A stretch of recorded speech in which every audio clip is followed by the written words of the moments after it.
So much Akhilesh ji, आज आप news नशा के मंच पर मौजूद, आप आए, आपने वक्त निकाला और जैसा कि इस वीडियो में दिखाया है कि अखिलेश जी से बेहतर व्यक्ति नहीं हो सकता, बेहतर नेता नहीं हो सकता जो पर्यावरण पर बात कर सके। और ये मैं महज कह नहीं रही हूँ, ये अभी इस इंटरव्यू में साबित हो जाएगा।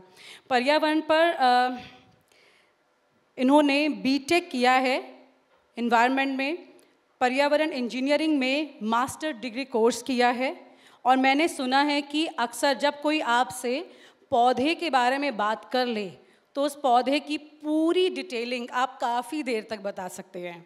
तो इतना सारा नॉलेज आपका पर्यावरण पर, ये देश के लिए बेहतर करने के लिए आपने इसको सोचा या फिर खुद आपका इंटरेस्ट हमेशा इसमें रहा, क्योंकि सांसें बहुत ज़रूरी हैं? मैं धन्यवाद देता हूं आपको, और इससे भी ज़्यादा मैं बधाई इसलिए देता हूं कि आप एनवायरनमेंट जैसे इशू को छू रहे हैं। ये आने वाली पीढ़ी को हम क्या दे करके जा रहे हैं?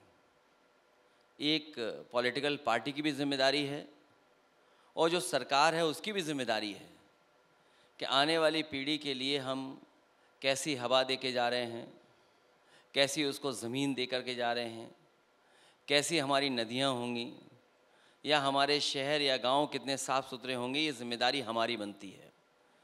जो पुरानी पीढ़ी ने हमें दिया वो हमारे सामने है, लेकिन समाज के लिए हमारी जो जिम्मेदारी बनती है, इसी को लेकर के समाजवादी पार्टी ने बहुत, जब सरकार में थे हम लोगों ने काम किया।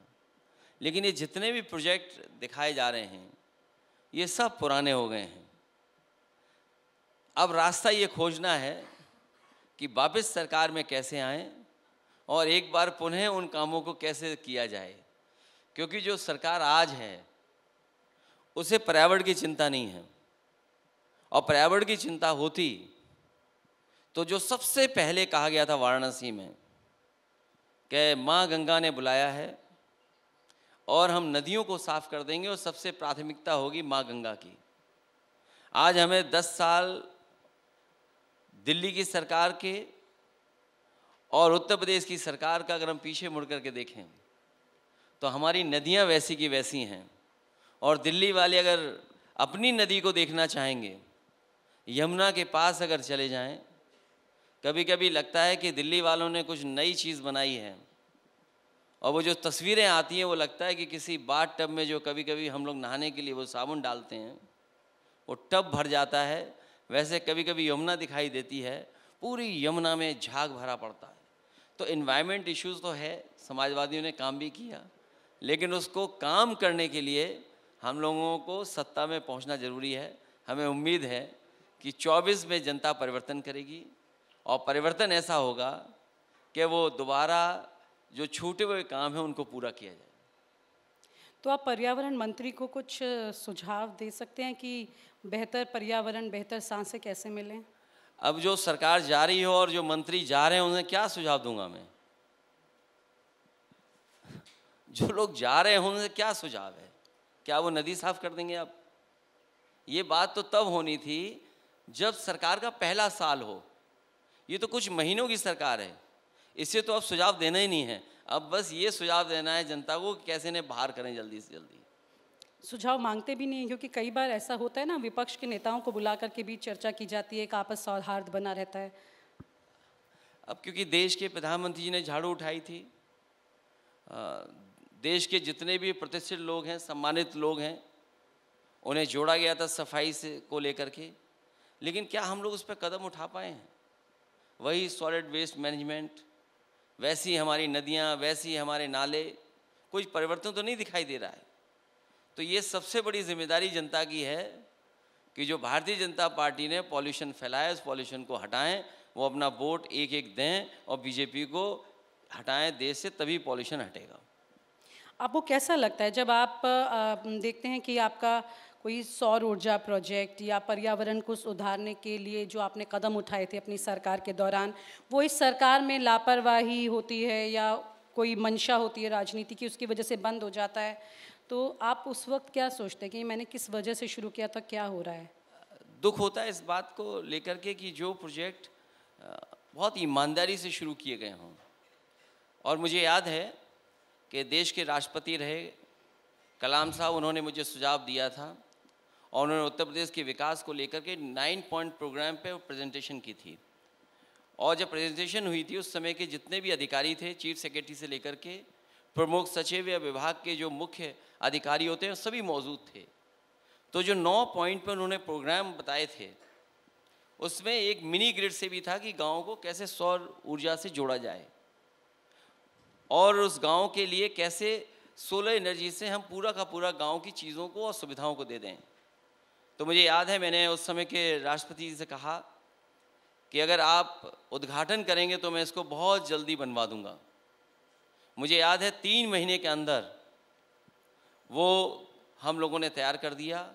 उस गांव में पूरी की पूरी सोलर एनर्जी से चक्की चलती थी, उनके पंप चलते थे, गांव में और जो उनको बिजली की ज़रूरत थी वो सब कुछ मिलता था। और सबसे बड़ी बात ये थी कि गांव को 1 रुपए का भी बिजली का बिल नहीं देना पड़ता था। अगर गांव में बिजली फ्री मिल जाए और उस सुविधा से पूरी की पूरे उनकी चीज़ें हो जाएं, चाहे वो टीवी चलाना चाहें, चाहे वो मोबाइल चार्ज करना चाहें, चाहे वो अपने खेतों को पानी देना चाहें, चाहे वो अपनी चक्की को चलाना चाहें, सब सुविधाएं दी थीं। जब तक समाजवादी सरकार रही उस गांव में या उस तरह के जितने भी गांव चिन्हित हुए थे सभी गांव में सौर ऊर्जा से बिजली मिल रही थी। लेकिन जैसे ही समाजवादी सरकार गई वो सब के सब गांव बिजली से दूर हो गए। आज उनमें वो बिजली के प्लांट नहीं चल रहे हैं, सौर ऊर्जा का जो प्लांट लगा था वो बंद है। तो दुख इसी बात का है कि जो देश के राष्ट्रपति रहे हों उन्होंने उसका उद्घाटन किया हो। सवाल ये नहीं कि समाजवादी पार्टी का है, सवाल यह है कि देश के राष्ट्रपति रहे, उन्होंने उद्घाटन किया था, वो काम आज नहीं चल रहा है, वो बंद हो गया। अब्दुल कलाम जी वहाँ पर आए थे तब। लेकिन आपके ज़्यादातर ट्वीट, क्योंकि इतनी अच्छी इन्फॉर्मेशन सारी हैं, लेकिन ट्वीट्स जो होते हैं वो सांड के ऊपर होते हैं, जो घटनाएं हो रही हैं इन चीज़ों के ऊपर ज़्यादा होते हैं। तो आपको नहीं लगता है कि थोड़ा और लोगों को याद दिलाना ही पड़ता है, या मतलब लोग जानबूझकर भूल ही जाते हैं कि कितना काम हुआ? राजनीति में अच्छे कामों को लगातार याद दिलाना पड़ता है और इसलिए याद दिलाना पड़ता है जो पुरानी पीढ़ी है वो तो जानती है, उसने तो देखा है काम होते हुए। जो आने वाली पीढ़ी है वो शायद भूल गई होगी। अगर मान लीजिए समाजवादियों ने कोई एक्सप्रेसवे बनाया है तो पुरानी पीढ़ी को तो पता है, लेकिन आज के दौर में प्रचार करने वाले लोग ये कहेंगे कि उत्तर प्रदेश में सबसे ज़्यादा उन्होंने ही एक्सप्रेसवे बनाए हैं। इसलिए ज़रूरी बनता है कि लगातार अपने काम को बताते रहना, क्योंकि जो नई पीढ़ी है वो अक्सर उन बातों को नहीं पहचान पाती है, नहीं समझ पाती है कि किसने बनवाया है। इसलिए लगातार प्रचार करते रहना चाहिए, बताते रहना चाहिए। और हमारी जिम्मेदारी तो ये है कि जो समस्या है उसको हम बताएं। अगर सड़कों पे कोई जानवर की समस्या है तो हमें बताना चाहिए। क्या कोई कल्पना कर सकता है कि राजधानी लखनऊ में आपको जानवरों की वजह से आपके ट्रैफिक ना चल पाए? कोई शहर नहीं बचा जहाँ पर ना इस तरह की दुर्व्यवस्था हो। और यही नहीं, उत्तर प्रदेश में कोई दिन ऐसा नहीं जाता है कि जानवर की वजह से एक्सीडेंट हो रहा हो और उससे जान न जा रही हो। ये सदन में भी मैंने उठाया है और अक्सर हम पार्टी की तरफ से ये बात बताते रहते हैं कि लोगों की जान जा रही है, किसानों का नुकसान हो रहा है, किसानों को खेतों पे अपने तार लगाने पड़ रहे हैं। पूरे उत्तर प्रदेश में किसानों को अपने खेत बचाने के लिए तार लगाने पड़ गए। किसानों का खर्चा हुआ, क्या सरकार ने तार लगवाए? वो जो जानवरों से जिनकी जान गई या फसल का नुकसान हुआ है, क्या आपकी क्रॉप इंश्योरेंस में वो चीज़ शामिल है कि अगर किसी जानवर की वजह से या नुकसान हो गया है?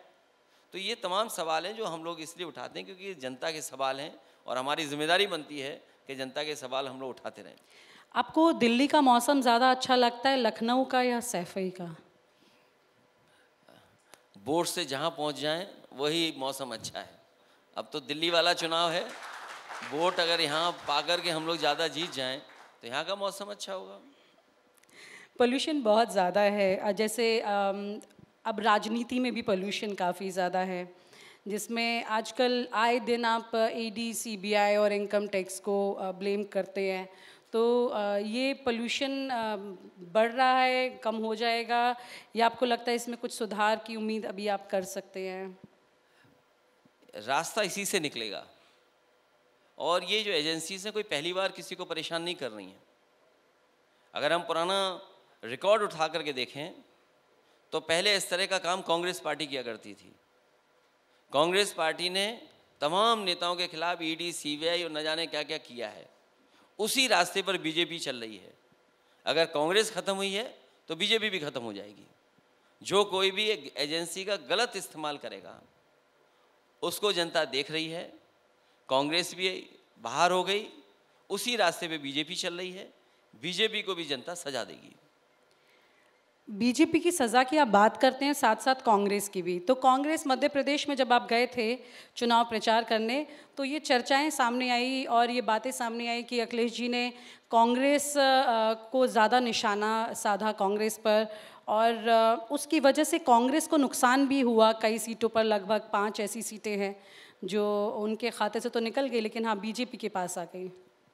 वो बात इसलिए ख़त्म हो गई क्योंकि वो चुनाव ख़त्म हो गया।